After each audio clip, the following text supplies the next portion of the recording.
안녕하세요. 프리톡쇼입니다. 오늘은 일루미나티, 뉴 월드 오더, 노무현, 부정선거, 세월호에 관한 음모론을 주제로 말씀드리겠습니다. 저는 2015년 11월 7일에 아래 링크 글을 쓰고 나서 일주일 뒤 민중 총궐기 때 무려 구속을 당했었습니다. 그 제목은 뭐였냐면 2015년 다음 아고라 최대의 음모론 대선 부정선거 프리메이슨이라는 제목이었습니다. 2015년 11월 14일에 구속을 당해서 2016년 3월 10일 보석으로 석방되었습니다. 자세한 이야기는 아래 더 하도록 하고 있다가 일단 그 글을 기본 토대로 석방된 이후에 추가로 탐구한 내용을 그 원래 글에 보정하는 글을 쓴 겁니다. 시작하겠습니다. 0. 들어가며 음모론. 먼저 주의를 환기시키는 차원에서 흥미로운 비디오를 소개한다. 유튜브나 구글에서 일루미나티라고 입력하면 연관하여 일루미나티 코리아나 일루미나티 케이팝이 나온다. 그러니까 전 세계 사람들이 일루미나티와 연관하여 가장 많이 검색해 본 단어라는 말이다.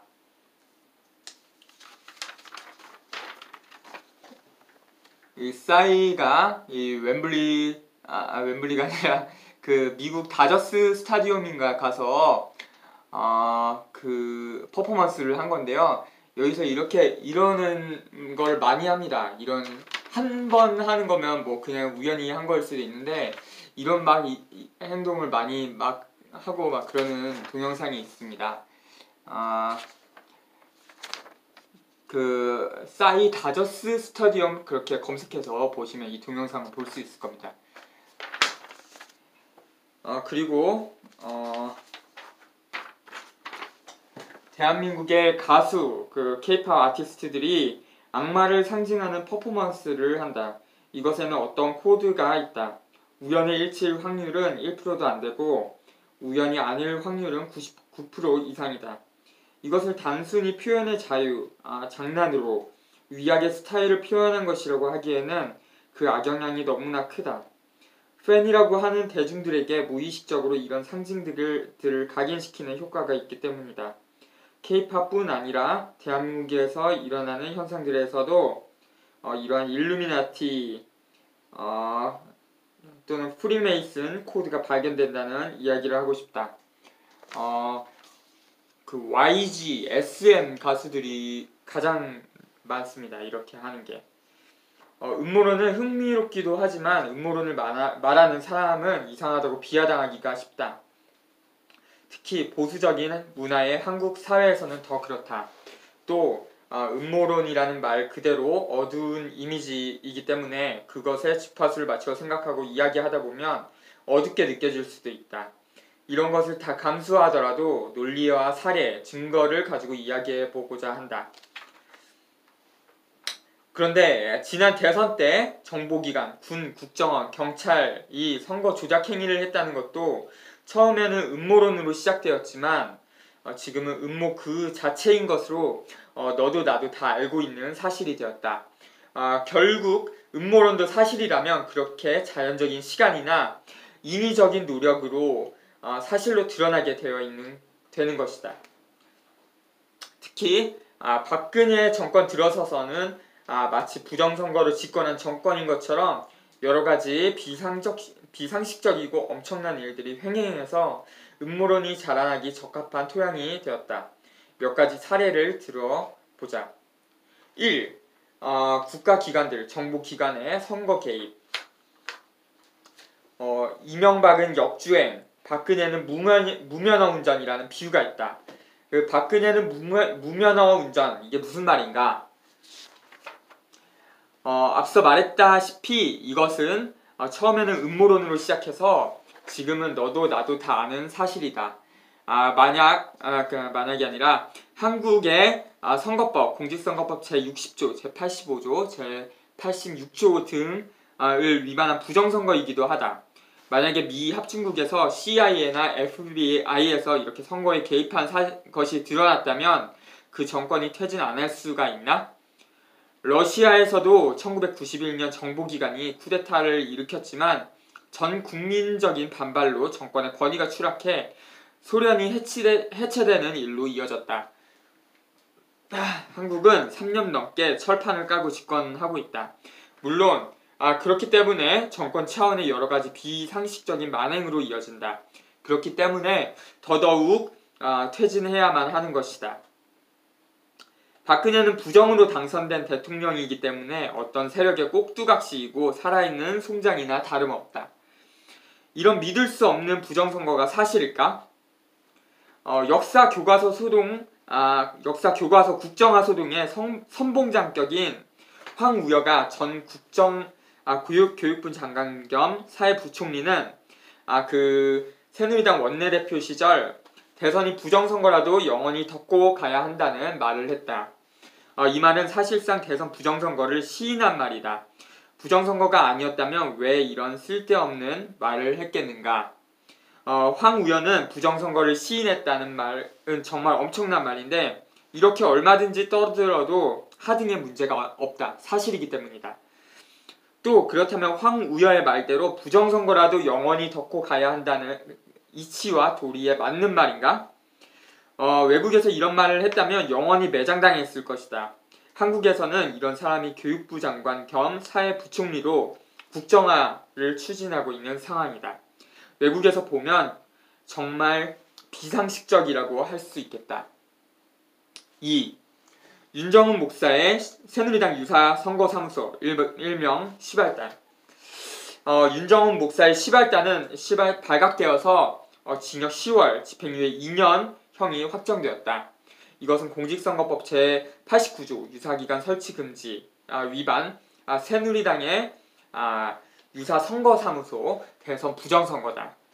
사무소 안에서 새누리당과 박근혜 후보의 이름의 임명장이 다량 발견되었고 이른바 시발단은 새누리당의 조직 총괄본부 산하여서 새누리당 박근혜 후보와 관련도 명백하다. 3. 간첩 조작 사건. 간첩이나 국정원은 국가다. 간첩이 아니라 검찰이나 국정원은 국가다. 만약에 국가가 증거를 조작해서 국민을 간첩이라고 공격해서 들통이 난다면 어떻게 되는 것이 맞는가? 정권이 퇴진해야만 하는 사안이다. 한국은 계속 집권하며 여러 가지 개혁적인 만행을 계속하고 있는 상태다. 외국에서 보면 정말 비상식적이라고 할 수 있겠다. 4. 통합진보당 정당 해산. 정확하게 말하면 위헌 정당 해산이다. 그런데 통합진보당에 위헌적인 요소가 하나도 없다. 새누리당이나 새정치민주연합이나 정의당과 다를 바 없는 정상적인 정당이었다. 하나 차이가 있다면 통합진보당은 자주를 기치로 한다는 점이었다. 자주가 한국 헌법에 위헌이라고 나와 있는가? 2013년 7월 2일 국회 본회의 대선 때 문제가 된 NLL 관련 남북 정상회담 대화록 공개 반대 토론 였을 때 통합진보당의 이석기 의원은 대선 부정선거라고 논변했다. 구글 또는 유튜브에서 이석기 반대 토론으로 검색해보라. 그러자 정권의 법무부 당시 장관은 황교안이었습니다. 법무부는 RO라는 혁명조직이라는 소설을 만들어내서 그것을 근거로 이석기 등을 투옥시키고 정당을 해산시켰다. RO가 창작 소설이었음이 밝혀졌는데도 이석기는 투옥되고 멀쩡한 정당은 해산되었다. UN 자유권규약위는 이렇게 말했습니다. 정당의 해산, 최후의 수단으로 사용돼야 한국의 자유권 보장 상태를 점검한 UN 자유권규약위원회가 통합진보당 해산을 우려하는 내용의 권고안을 6일 발표했다. 민중의 소리라는 인터넷 언론에 이런 제목의 기사가 있습니다. 유엔마저 우려 표명, 결국 국제적 망신당한 진보당의 해산. 참고로 한국은 유엔 사무총장을 배출한 나라다. 외국에서 보면 정말 비상식적이라고 할 수 있겠다. 5. 국가보안법과 명예훼손죄를 통한 자의적 구금. 유엔 국보법 7조 폐지 권고, 표현의 자유, 침해 소지. 이런 JTBC TV 기사가 있습니다. 참고로 한국은 유엔 사무총장을 배출한 나라다. 2011년 유엔 인권이사에는 모든 당사국은 명예훼손의 비형사화를 고려해야 한다고 하는 한편 한국 정부는 명예훼손죄를 형법에서 삭제해야 하고 특히 공무원과 국가기관은 민주주의를 위해 명예훼손 소송을 제기해서는 안 된다. 고 했다. 이것이 글로벌 스탠다드, 국제적인 표준이다.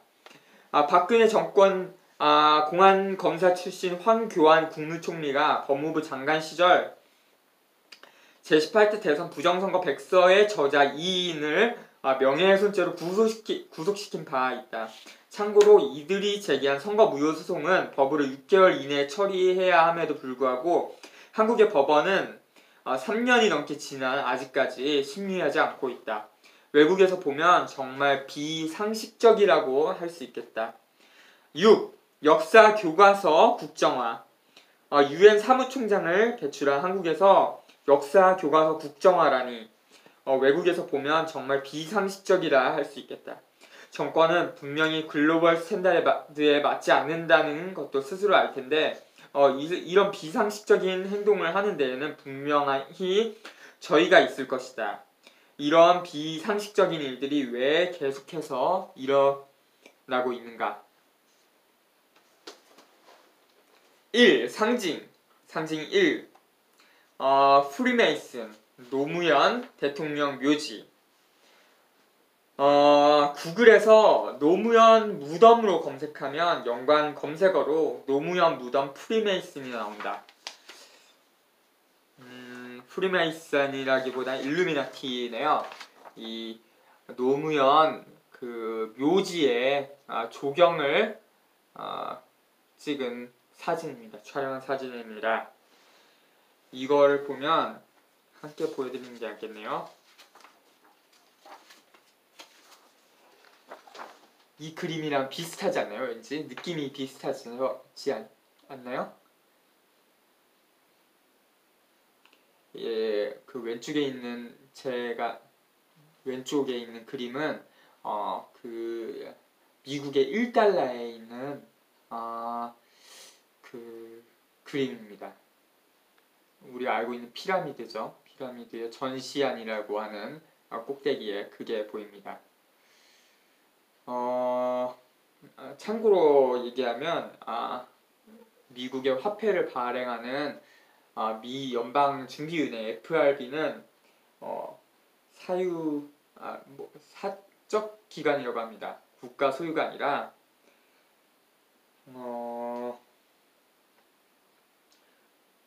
개인들이 운영하는 단체입니다.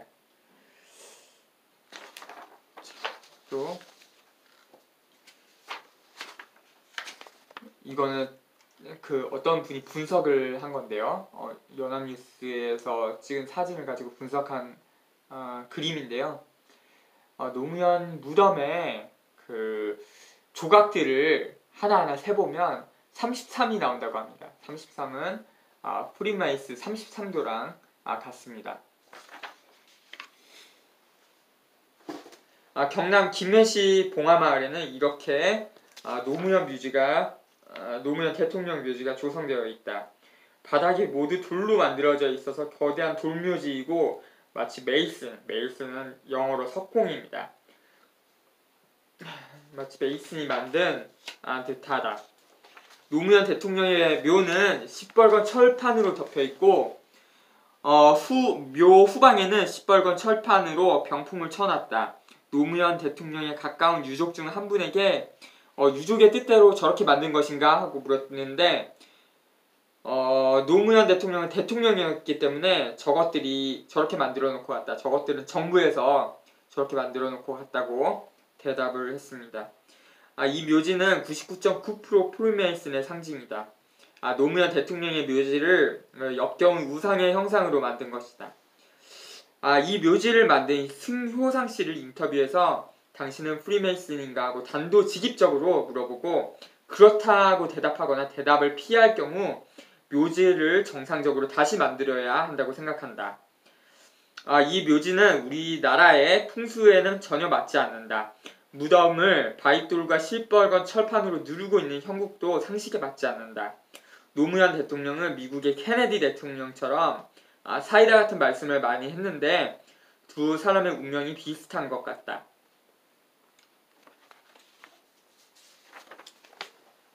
노무현 대통령의 묘지를 프리메이슨 상징으로 만든 건축가 승효상은 반인권 독재 정권의 사고를 건축으로 구현한 건축가라는 제목의 프레시한 기사가 있습니다. 그 반인권 독재 정권의 사고를 건축으로 구현한 건축가 김수근의 제자이고 문재인의 경남고 25회 동창이라고 한다. 이과 1등은 승효상, 문과 1등은 문재인 그런 말이 돌고 있습니다. 당시에 2. 상징 2. 5.16 쿠데타와 독재 박근혜 대선 득표율 51.6%. 이것은 인터넷 사이트 일간베스트라는 곳에 올라왔던 게시물입니다. 게시 제목이 12.19 근혜님 목표율 공개라는 제목이고요. 작성자는 홍어묵고 토엔노 그리고 2012년 12월 10일에 작성한 글입니다. 51.6% 어떤 노 과반 득표하면서 5.16 정신 계승 근데 51.8% 되면 존망 크크 이런 게시물을 달렸는데 게시일자가 2012년 12월 10일입니다. 이 사람은 일종의 어떻게 보면 예언을 한 거죠. 근데 예언을 해서 맞아 들어갔는데 이 게시물을 나중에 알려지니까 삭제를 했습니다. 왜 그랬을까요? 자기가 이렇게 예언한 게 적중했으면 자랑이라도 하고 싶을 거 아닐까요? 나중에 성지가 될 수 있는데 근데 지웠다는 거는 상당히 수상한 겁니다. 저 같은 경우도 이 책에다가 박근혜는 임기 다 못 채운다. 박근혜가 퇴진하기 한 2년 전에 쓴 게시물이 있었는데 그걸 자랑스럽게 이 책에다 실었거든요. 근데 이 사람은 이 자기 예언 적중한 거를 지웠습니다. 한국 선거관리위원회 전자개표기 도입은 음모 그 자체다. 1. 전자개표기는 김대중 국민의 정부 시절인 2002년 지방선거 때부터 도입되었다. 물론 도입의 주체는 선관위이고 정권이 묵인했는지 확신할 수 없으나 김대중이나 노무현이라고 하더라도 비판해야 할 점이 있다면 비판해야 한다. 정권 차원에서 알았든 몰랐든 이명박 박근혜 정권을 잉태한 것은 김대중 노무현 정권이었다. 나는 개인적으로 노무현 대통령을 존경했다. 그렇지만 노무현 대통령이 당선된 제16대 대통령 선거까지 역시 선관위가 선거법을 위반한 부정선거였기 때문에 선거 무효가 됐어야 맞다고 생각한다. 이것은 나의 양심이다. 2. 선거 조작의 위험성 때문에 공직선거법 부칙 제5조로 보궐선거 등 작은 공직선거에만 시범적으로 제한적으로 사용할 수 있도록 규정되어 있었다. 당시 중앙선관위는 위법성을 무릅쓰고 지방선거 때부터 해서 대통령 선거까지 크고 작은 모든 선거에 사용을 강행했던 것이다. 사회적인 합의 과정도 없이 몰래 썼다. 3. 한국의 대법원과 선관위는 누가 보더라도 컴퓨터 시스템, 전산조직은 전자개표기를 단순 기계장치라고 했다. 그 이유는 위 공직선거법 부칙 제5조 위반이 명백하기 때문이다. 보라. 이렇게 컴퓨터 시스템입니다. 이 전자개표기 구성도를 그림으로 보여드렸는데 개표기랑 컴퓨터랑 연결되어 있음을 확실히 알 수 있습니다. 그리고 프린터까지 이렇게 통합체가 통틀어서 전자개표기, 전산조직이라고 하는 겁니다. 근데 중앙선관위는 이 개표기 하나만을 보여주면서 개표기가 마치 스스로 작동하는 것처럼 컴퓨터와 연결 사실을 은폐하면서 투표지 분류기다 그렇게 얘기를 합니다. 컴퓨터와 그 제어형 컴퓨터로 인해서 작동이 되는데요. 제어형 컴퓨터로 작동을 하지 그 투표지 분류기로 컴퓨터가 작동하는 게 아니거든요. 그리고 이 18대 대선 당시에 개표장에서 찍은 사진인데 그 전자개표기 모니터를 촬영한 것입니다. 여기에 보면 인터넷 아이콘, 인터넷 익스플로러 아이콘이 있고 맞나? 인터넷이라고 써있네요. 인터넷 아이콘이 있고 그리고 백신 아이콘도 있습니다. 당신이라면 이것을 컴퓨터 시스템이라고 하겠는가? 단순 기계 장치라고 하겠는가? 이것은 그 여수 솔생교회 중학생 만화가 그림인데 저는 이것을 지록이마라고 제목을 지어봤습니다. 이거보다 더 잘 표현한 그림을 저는 아직까지 못 봤습니다.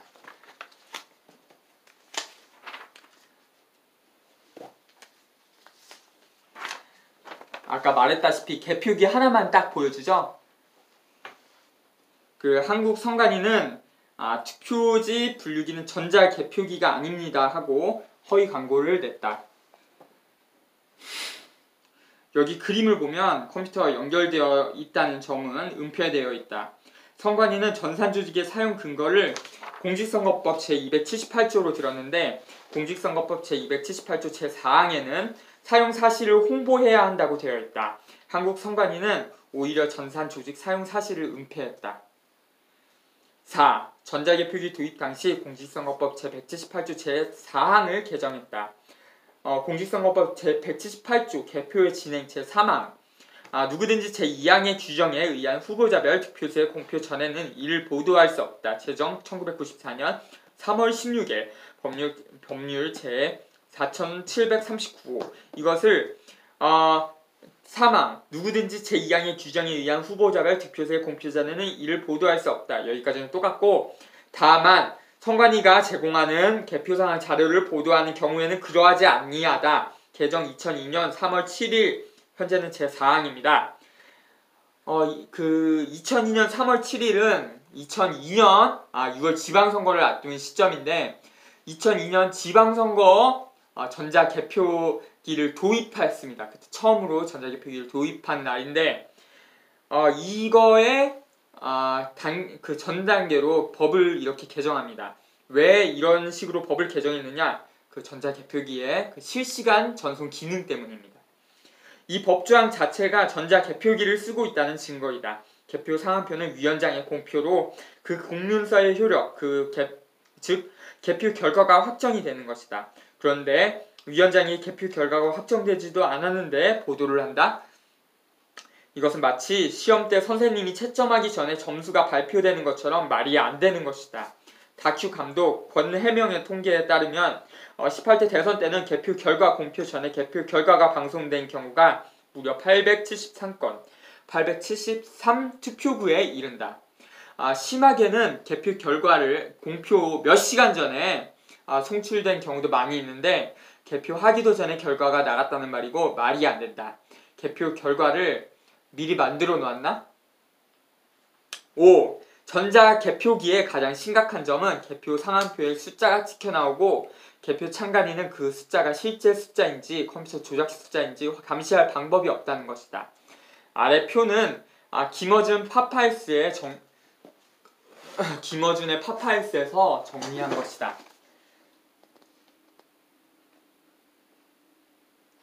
잠깐 보여드리고 제가 읽겠습니다. 일본의 투표지 분류기는 분류만 하고 한국의 전자개표기는 분류도 하고 개수도 함께한다. 개표 상한표에 숫자가 찍혀 나옵니다. 일본은 사람이 분류한 것을 기계가 검증하고 우리는 개표기가 검수한 걸 사람이 검증한다. 한국은 투표한 곳에서 바로 개표하지 않고 투표구의 투표함들을 개표소로 가져오는 개표소 집중식 개표를 하기 때문에 수십 곳 투표구의 개표 결과를 위원장이 육성으로 공표하는 일이었고, 또 개표 현장에 실제 개표 상한표를 게시하지 않고 개표 집계 상한표라는 괴문서, 컴퓨터 개표 누계 컴퓨터 출력물로 가름했다.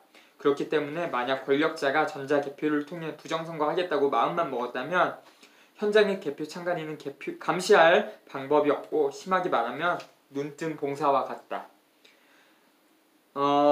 투표함을 절대로 옮기지 않도록 해야 한다. 한국은 투표한 곳에서 개표하지 않고 투표소에서 개표소로 투표함을 옮겨 집중식 전자개표한다.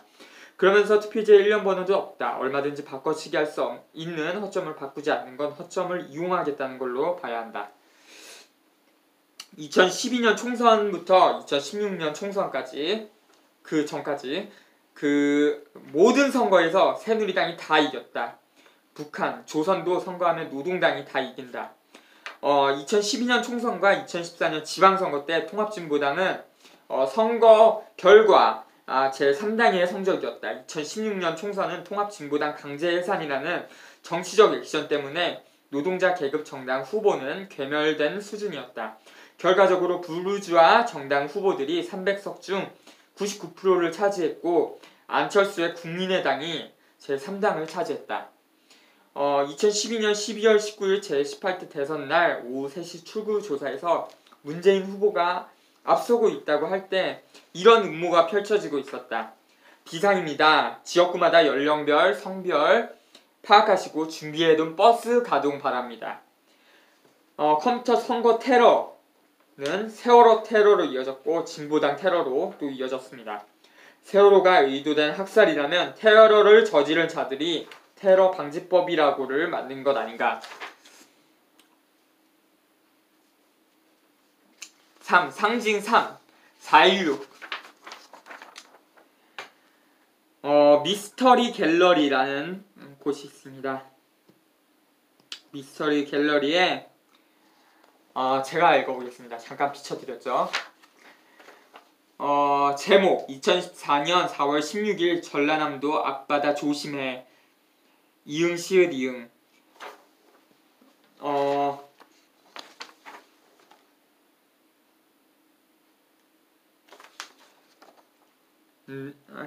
잘 글씨가 저도 안 보이는데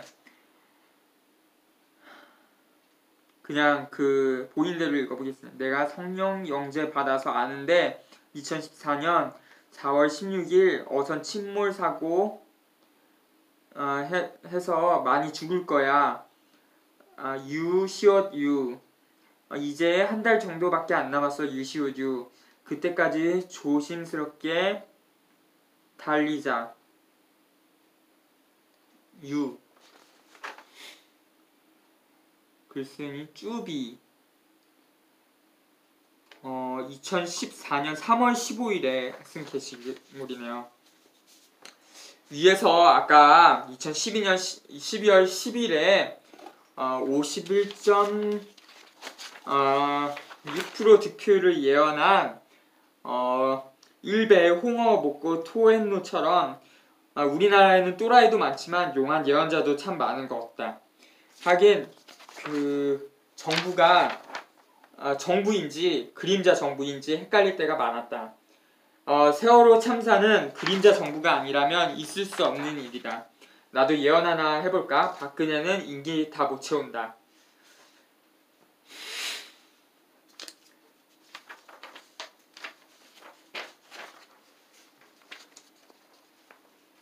세월호 항적도입니다. 그리고 세월호 항적도 모양의 노란 리본입니다.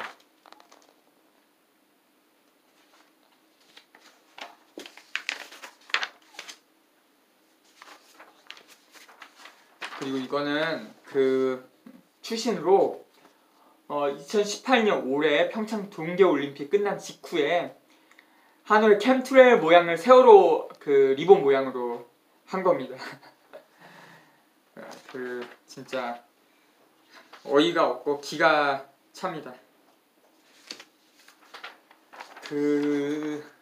그리고 이 진상 규명 안전 사회 건설, 피해자 지원이라는 슬로건을 건 4.16 그 세월호 참사 진상규명위원회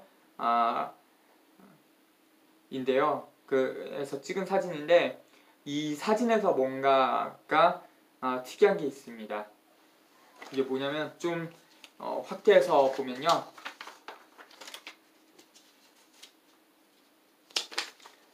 이 사람의 머리 위에 후광 같은 게 있습니다. 후광 같은 게 이겁니다. 이게 일루미나티 상징 전시안 호루스의 눈입니다. 이것은 여기 회의장 중앙에 있는 게 그겁니다. 꼭 저기도 생각이 나네요. 20세기 소년이라는 만화에 나오는 친구 그 로고랑 비슷하기도 합니다.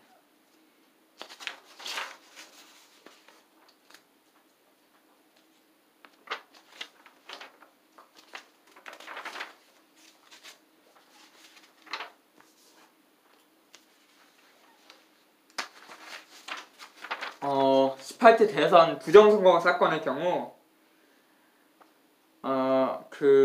윤석열 당시 수사팀장인데 지금은 서울중앙지검의 검사장입니다. 그분이 부정선거 수사팀장인 시절에 국정원법에도 선거운동금지법이 있습니다. 이것은 선거 사범 중에는 거의 유례를 찾아볼 수 없는 중범죄라고 생각을 했습니다. 미디어 몽구에서 나온 동영상을 캡처한 사진이 되겠습니다. 그리고 이거는 또 같은 내용인데요. 윤석열 검사 국정원 대선 개입 사건 수사팀장이 이렇게 말했습니다. 3.15 부정선거와 같은 사태, 이건 밝혀야 한다. 항명 아니다. 국정원법에도 선거운동금지법이 있습니다. 이것은 선거 사범 중에는 거의 유례를 찾아볼 수 없는 중범죄라고 생각을 했습니다. 대선 부정선거 사건의 경우 새누리당 박근혜 정권은 최동욱 검찰총장과 3.15 부정선거를 능가라고 말한 윤석열 검사를 찍어냈다. 100% 부정선거다. 대선 선거무효 소송은 법정 6개월 이내 우선으로 신속하게 재판해야 하는데 3년이 넘게 지난 지금까지 안 하도록 놔두고 있다. 감추려는 자가 범인이다. 세월호 대참사 사건의 경우도 대선 부정선거 사건과 마찬가지로 피의자들이 권력을 독점하면서 진실규명을 노골적으로 방해해왔다. 감추려는 자가 범인이다.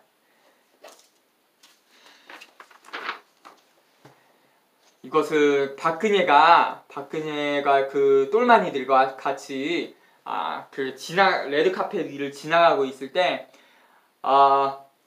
세월호 유가족분들이 매복은 아니겠지만 기다리고 있다가 세월호의 진실 못 밝히나요? 안 밝히나요? 이런 대형 피켓을 들고 절규를 하고 있습니다. 그런데 이거를 못 볼 수가 없잖아요. 근데 모른 척하고 지나가는 이 할망구의 모습을 볼 수 있습니다. 오마이뉴스의 사진이었습니다. 단순 사고였으면 우리가 벌써 규명했지 이렇게 얘기하면서 퍽 하고 그 진압봉을 가지고 진상규명 세월호 유가족 이런 노란색 피켓을 들고 있는 사람의 머리를 가격하는 경찰을 그린 만평입니다. 이것은 일루미나티 카드 법과 질서 로앤 오더와 비슷합니다. 그냥 우연히 그런 것 같습니다. 자, FAQ 부정선거라면 문재인이 왜 가만히 있나? 부정선거라면 문재인이 왜 가만히 있나? 이런 질문을 수도 없이 많이 받았다. 그러면 한국은 완전한 독립국가가 아니라 제국주의의 속국이고 한국 정권은 제국주의의 꼭두각시 정권이고 우익 양당 독재다. 이중대만 있고 야당은 없는 것 같다고 설명한다면 맞을까? 김한길, 안철수가 대표일 때나 문재인이 대표일 때나 새정연 소속 국회의원 중 한 번씩 18대 대선은 부정선거라고 선언을 했다.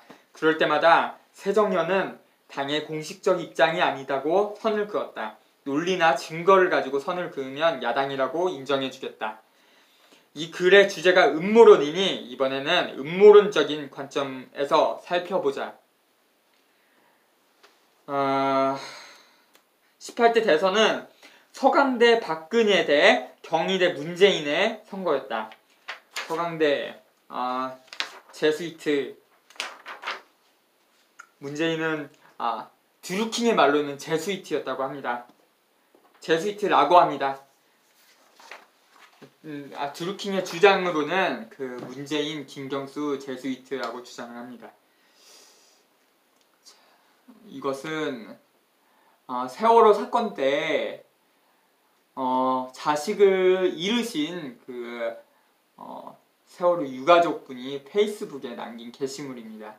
제목이 이 사람입니다. 이 사람은 한때는 자기의 친구였고 한때는 자기가 모셨던 주군이 죽음을 당했을 때 앞에 서지 않았다. 이 사람은 진도 앞바다에서 304분이 학살당했을 때에도 앞에 서지 않았다. 이 사람은 박근혜가 국회법 개정안 거부권 행사했을 때도 대통령을 탄핵을 외치지 않았다. 이 사람은 같은 야당이 사법살인당해 공중분해 당할 때에도 앞에 서지 않았다. 이 사람은 자기 몸은 아낄 줄 알면서 누군가가 자기를 위해 이 몸을 던져주길 바라고 있다. 이 사람은 국민들이 몰아준 표를 도둑당해 부정선거라고 난리를 쳐도 결과에 승복한다고 했고 개표안 검토를 한 번도 말해본 적이 없다. 이 사람은 대선 자금 조사하지 않겠다고 하면 표가 들어오는 줄 알고 있는 사람이다. 이 사람은 정책 대안은 세울 생각도 않고 박근혜 싫으면 나 찍겠지 하는 아주 나른한 사람이다. 이 사람은 과거 김대중, 노무현 등 전임 대통령의 장점을 하나도 가지고 있지 않다. 이 사람은 대한민국 야당 대표로서 싸우는 방법을 전혀 모르고 있다. 이 사람은 우리나라가 정치 최선진국인 줄 알고 있다. 이 사람은 좋은 분의 비서실장이 한계다. 이렇게 뜨뜻미지근한 사람은 처음 본다.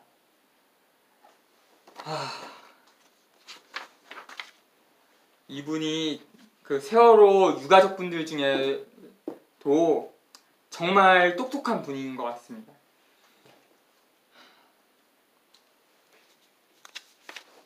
이 그림은 이 글에서 말하고자 하는 음모론의 결정판이다. 강동원 국회의원은 국회 본회의장에서 18대 대선 총체적 부정선거를 까발렸다. 문재인은 자기가 치기 부담스러우니까 김종인을 끌어들여 새누리당에 있었던 김종인을 끌어들여 컷오프시키는 악역을 맡겼다. 김종인은 전두환 밑에서 구르던 사람이다. 사실 대선 부정선거를 대하는 문재인의 스탠스는 상당히 꼬름했다. 또 부정선거를 당하면 또 그럴 것 아닌가. 지금처럼 악이 노골적으로 본색을 드러내고 있는 것은 악의 종말이 가까워졌다는 징조다. 음모를 어둠이라고 한다면 빛은 어둠을 밝힌다. 성공한 쿠데타는 처벌할 수 없다. 성공한 부정선거는 재판할 수 없다. 성공한 로스쿨 부정입학은 무효가 될 수 없다. 이런 것이 우리 공기 중에 먹구름처럼 깔려있는 문화다. 이 글에서 앞서 이렇게 말했었다. 유엔 사무총장을 배출한 한국에서 역사 교과서 국정화라니 외국에서 보면 정말 비상식적이라고 할 수 있겠다. 정권은 분명히 글로벌 스탠다드에 맞지 않는다는 것도 알 텐데 이런 비정상적인 행동을 하는 데에는 분명히 저희가 있을 것이다. 2015년 9월 16일 서울 민주행동 창립식 때 2015년 11월 14일 민중 총궐기 할 것을 선포했었다. 만약 2015년 11월 14일 때 많은 사람들이 대선 부정선거 박근혜 정권 퇴진을 하라고 한다면 정권이 퇴진하지 않을 수 있겠나? 사실 하나 상기하자면 1950, 60, 70, 80년대 사람들을 죽이고 고문하고 잡아 가두던 세력이 지금 집권하고 있는 세력이다. 더 거슬러 올라가면 친일과 독재는 한 뿌리다. 이번에 정권 퇴진하면 앞으로 영원히 집권 못하게 될 것이다. 그러므로 11월 14일 때 노동, 역사, 세월호 등등등 여러 구호와 함께 반드시 부정선거도 논해야 할 것이다.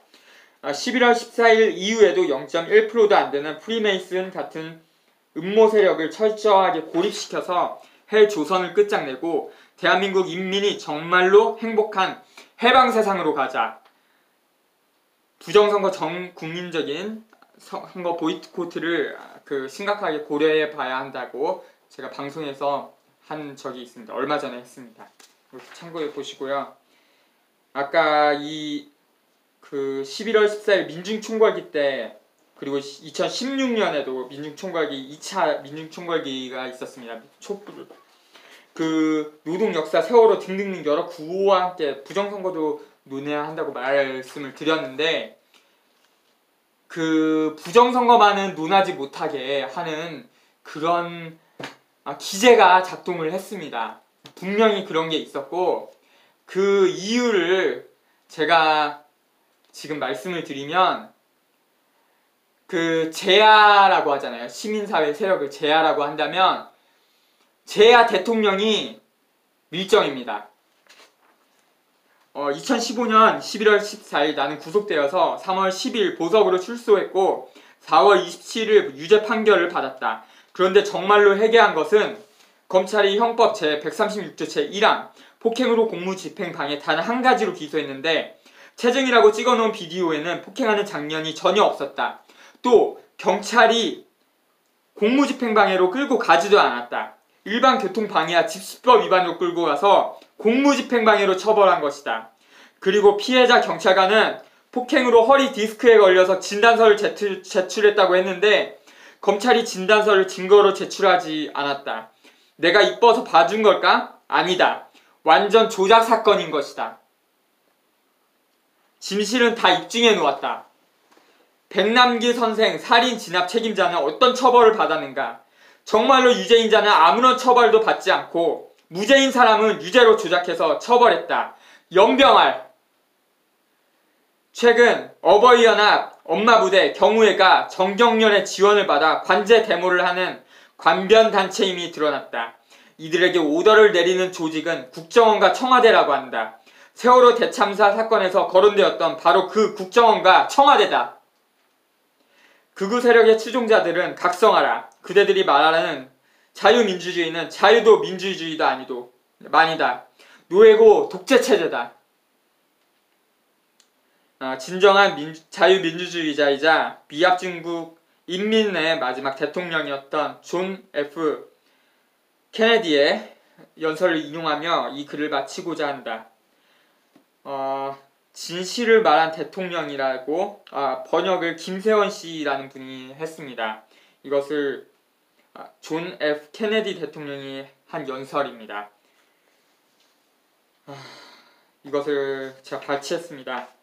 신사숙녀 여러분, 기밀이란 용어는 우리처럼 자유롭고 개방된 사회에서는 혐오스러운 어휘입니다. 또한 우리는 국민으로서 본질적으로나 역사적으로 비밀사회, 비밀선서, 비밀스러운 진행에 반대합니다.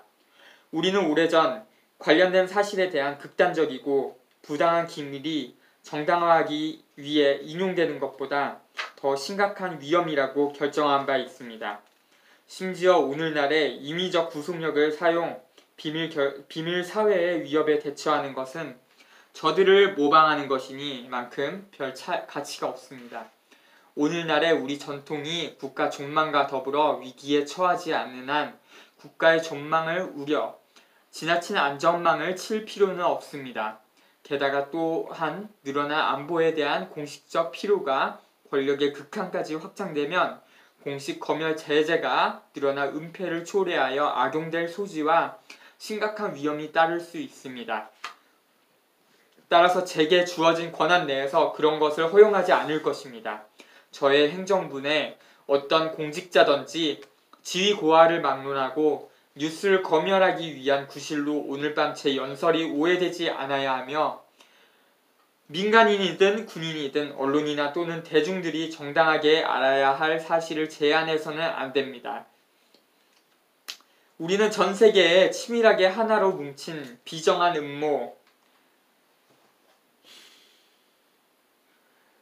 음모로부터 위협받고 있으며 그 음모는 기본적으로 영향력의 확장을 위해 비밀스러운 수단을 동원, 공개된 전쟁 대신 침투에 의존하고 선거가 아닌 전복을 시도하며 자유로운 선택보다 협박을 하고 대낮에 군대가 아닌 한밤중 게릴라 침투에 의존합니다.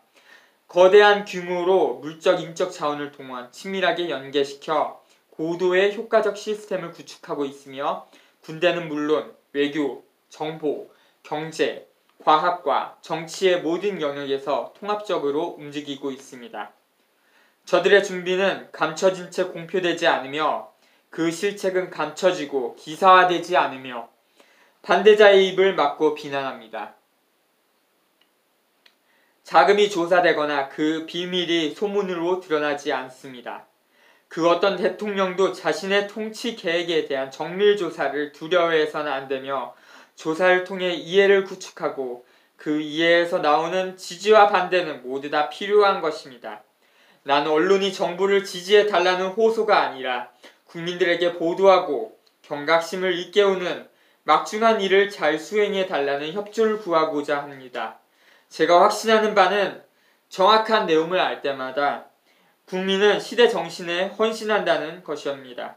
따라서 독자들의 논쟁을 막지 않으며 환영에 맞지 않습니다. 저의 정부는 잘못은 솔직히 인정할 것입니다. 일찍이 현자가 말하길 고치려 하는 한 그 잘못이 오점으로 남지는 않는다고 했습니다. 우리는 잘못에 대한 책임을 전적으로 수용할 것입니다. 잘못된 점을 놓치는 경우 지적해 주시길 바랍니다. 논쟁이나 비평 없이는 어느 국가나 정부도 성공할 수 없으며 대중이 생존할 수도 없습니다. 이것이 아테네의 입법가 솔론이 범죄를 가리켜 시민들의 토론을 막는 것이라고 한 까닭이며 또한 수정한 1조에 의해 우리가 언론을 보호하는 이유이자 특별히 헌법으로 보호하는 이유인 것입니다. 단순히 하찮고 감상적인 즐거움이나 여운거리 등 그저 대중이 찾는 것만 주는 게 아니라 국가의 위기 상황이나 기회가 다가올 때 이를 바르게 알려서 위기와 선택을 올바로 유도하여 합의를 도출하고 교육하며 때로는 대중의 분노와 의사를 대변하라는 것입니다. 이것은 국제적인 소식을 폭넓게 분석한다는 의미이며 이제 더 이상 서로 떨어진 게 아니라 밀접한 관계이니 뉴스의 바른 해석에 보다 큰 관심이 요구된다는 뜻이자 전달의 개선도 의미합니다. 궁극적으로 모든 부처는 이 같은 책무를 다해서 가능한 모든 정보를 여러분께 제공하여 국가 안위의 문제로부터 인간의 행위, 양심의 파수꾼에 이르는 모든 언론 기록의 책무를 다해 소식의 전달자로서 우리가 힘과 자원을 얻으며 자신감을 얻게 될 때 비로소 인간이 태어난 의미인 자유와 독립을 구가하게 될 것입니다. 존 F. 케네디.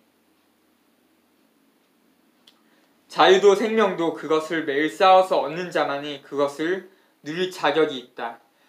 괴테, 파우스트 서문의 내용이었습니다. 여기까지입니다. 고맙습니다. 프리톡씨였습니다.